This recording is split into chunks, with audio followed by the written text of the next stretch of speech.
Agora, Isso. Teixeira, vamos falar também sobre o pagamento do piso salarial da enfermagem. É um assunto que a gente já vem falando, discutindo há um bom tempo. Recursos federais, inclusive, foram anunciados para que os municípios e os estados possam conseguir fazer esse pagamento de uma categoria que merece, que se esforçou demais durante a pandemia e que continua se esforçando. Mas os prefeitos, por exemplo, dizem que ainda não tem condição, mesmo assim? Os prefeitos dizem que é pouco, Felipe, né? O piso nacional da enfermagem foi aprovado, teve aquela batalha judicial no Supremo Tribunal Federal e agora no mês de abril o presidente Lula sancionou e autorizou a liberação de 7 bilhões e 300 milhões. Os prefeitos, Felipe, querem 3 vezes mais, querem 20 bilhões. Eles têm contas? Segundo eles, o valor que está aí hoje, as prefeituras só conseguiriam chegar a 30% do que devem pagar. E aí a gente lembra, o piso da enfermagem, Felipe, ele foi para R$ 4.750 até R$ 2.325, né? Tem uma variação, né, lá dentro da categoria. Esta semana os prefeitos foram a Brasília para informar isso para o governo federal.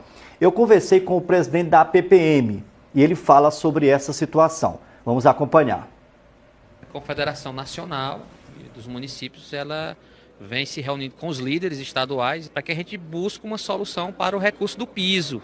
Há de ressaltar que ainda não tem uma receita permanente para que seja cumprido o piso. E os prefeitos também querem que o Ministério revise a forma de distribuição do recurso, que não é suficiente e a forma de divisão ainda está numa forma que ninguém entendeu e que não tem nenhuma substancialmente a realidade dos municípios. Foi feita uma divisão de uma quantia que não é suficiente para pagar todos, por isso essa reivindicação que o Ministério revise a portaria, revise a realidade de cada município.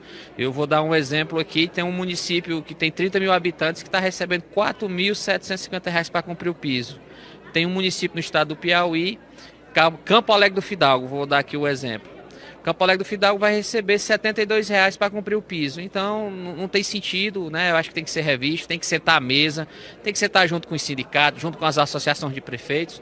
E a gente está aqui para botar a transparência, a gente quer aqui mostrar a realidade para que a gente possa juntos dirimir essa situação. Eu acredito que se a gente não se unir para que a gente crie um fundo permanente para a enfermagem, quem vai ficar mais prejudicado é os profissionais. Isso foi lá em Brasília, Felipe, né? Os prefeitos foram falar isso para o governo federal, especialmente lá no Ministério da Saúde. Foi um movimento organizado pela Confederação Nacional dos Municípios. Do Piauí, tem condições de fazer esse pagamento? Entra na mesma situação, Felipe. Esses 7 bilhões, segundo a APPM, é para todo mundo. Você viu ali, tem um município nesse bolo, um município do Piauí que vai receber R$ 70. E nós estamos falando aqui, eu repito, de um piso que é justíssimo, Felipe. Né? O profissional da enfermagem deveria ganhar muito mais. Agora, na pandemia da Covid, quantos não deram a própria vida, né, para estar lá desempenhando o seu papel no dia a dia? E eles dizem muito isso, que durante o período pior da pandemia, as pessoas chamavam a categoria de super-heróis e tudo aquilo, mas, meu amigo, não existe super-herói na realidade e as pessoas precisam de vazia, pagamento. Né? Não adianta. Teve uma reunião, Felipe, na sexta-feira à tarde, na sede da APPM, com representantes do pessoal da enfermagem. Vamos seguir aí no assunto? Vamos, a gente vai falar sobre esse assunto agora ao vivo. Vamos colocar então aqui na tela Ângela Bispo, porque ela tem informações para a gente ao vivo sobre como foi essa reunião. Ângela, com você. Bom dia, Ângela.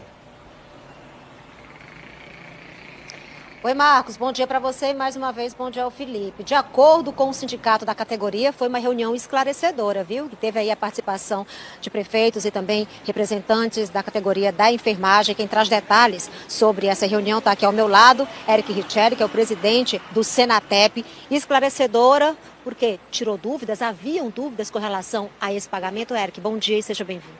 Bom dia. O que a gente observava é que a interpretação dos prefeitos do Estado eram os mais diversos, inclusive as próprias orientações da Confederação Nacional dos Municípios.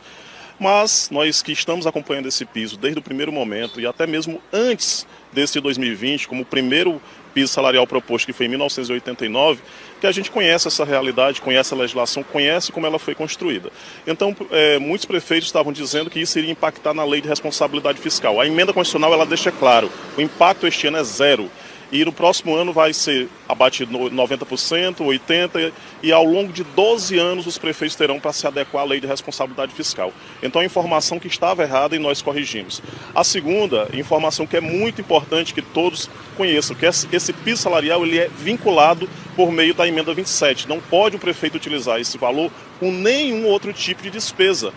Então teve inclusive um procurador que, numa reunião com o sindicato, disse que não dava para pagar, então iria devolver. Ele nem tem como devolver esse recurso. Então essas distorções de informação e até interpretações extensivas foi o objetivo dessa reunião, que foi de forma a elucidar, esclarecer aquilo que a gente já vinha tratando desde o início, principalmente em relação à questão muito importante que todos conheçam, que esse piso salarial ele é vinculado por meio da emenda 27. Não pode o prefeito utilizar esse valor com nenhum outro tipo de despesa. Então teve inclusive um procurador que, numa reunião com o sindicato, disse que não dava para pagar, então iria devolver. Ele nem tem como devolver esse recurso. Então essas distorções de informação e até interpretações extensivas foi o objetivo dessa reunião, que foi de forma a elucidar, esclarecer aquilo que a gente já vinha tratando desde o início, principalmente em relação à questão da aplicação do piso. Porque tem prefeito que tem comissionados, o comissionado ele tem um regramento próprio de pagamento, ele não entra nessa questão do piso. Aquele que é precário sem nenhum tipo de vínculo, isso precisa também ficar esclarecido, porque estão enganando a categoria de enfermagem, uma vez que a lei do piso, a lei 14.434, ela é muito clara. Então não dá para se ficar brincando com o pagamento do piso de uma categoria que tanto sofreu na pandemia, foi a que mais adoeceu, foi a que mais teve óbito e nesse momento lutou para que esse piso acontecesse e é a única categoria que foi atrás de recursos, inclusive está apoiando ainda outras medidas na busca de recursos. Então não pode o prefeito utilizar a luta da enfermagem nesse momento em busca de fazer caixa para a prefeitura, que inclusive, por exemplo, a prefeitura de União já se apressou em retirar a gratificação que ela já vinha pagando e nós estamos já buscando as medidas cabíveis, porque é uma forma de lucrar e não foi esse o objetivo da nossa luta. Você acompanhou agora há pouco a fala do presidente da PPM, que está em Brasília junto com outros prefeitos, levantando questionamentos com relação aos recursos que são repassados pelo governo federal para o pagamento desse piso. Como é que você acompanha o dinheiro hoje que está disponibilizado para o Piauí? Tem como realmente efetivar esse piso de um pouco mais de R$4.000 para a categoria? Ele se referiu à portaria anterior, né? Essa portaria ela já foi reformulada porque, de fato, o Campo Alegre do Fidalgo receberia R$ 72, mas foi corrigido para R$ 4.750. Nós vimos que na portaria tem mais de 15 municípios que têm total solvabilidade em relação à aplicação do piso, dando para pagar todo mundo e ainda sobraria recurso. Outros, de fato, precisariam fazer certos ajustes, mas só dá para a gente dizer que dá ou que não dá quando o prefeito apresentar o impacto para o único sindicato e para a categoria que representa, no caso, que é o Senatep. Se ele não mostrar esse impacto, ficar apenas nessa retórica, nós não vamos chegar a um consenso. Então ele precisa dizer, olha, veio isso, a prefeitura já paga isso, então ele não pode colocar o que ele já pagava dentro desse cálculo, e o que falta para a gente complementar seria isso. Então a gente precisa deixar claro que essas informações elas precisam ficar claras, mais transparentes, mas para a categoria de enfermagem, como ele disse que seria prejudicada, mas para isso a gente entender que precisa de